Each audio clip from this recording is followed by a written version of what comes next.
ഇത് ഒട്ടും മാരകമല്ല, ഒരിക്കലും ഇത് ക്യാൻസറായിട്ട് പരിവർത്തനം ചെയ്യേയില്ല. ഹീമൻജിയോമ എന്തെങ്കിലും ലക്ഷണങ്ങൾ ഉണ്ടാക്കുമോ എന്ന് ചോദിച്ചു കഴിഞ്ഞാൽ ഉണ്ടാക്കില്ല എന്ന് പറഞ്ഞു.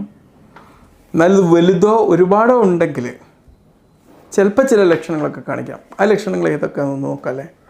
എന്നാൽ നിങ്ങൾക്ക് ഇങ്ങനെ എന്തെങ്കിലും ലക്ഷണങ്ങൾ കാണുമെങ്കിൽ ജസ്റ്റ് ഒരു അൾട്രാസൗണ്ടൊക്കെ എടുത്ത് നോക്കാമല്ലോ. അതുകൊണ്ടാട്ടോ പറയുന്നത്. എൻ്റെ വയറിൻ്റെ ഉള്ളിൽ കാണുന്ന അസ്വസ്ഥതകളും വീക്കവും, ചിലർക്ക് ഓക്കാനം, വിശപ്പില്ലായ്മ, ചിലർക്ക് ശക്തമായിട്ടുള്ള വേദന തുടങ്ങിയൊക്കെ അനുഭവിക്കാവുന്നതാണ്.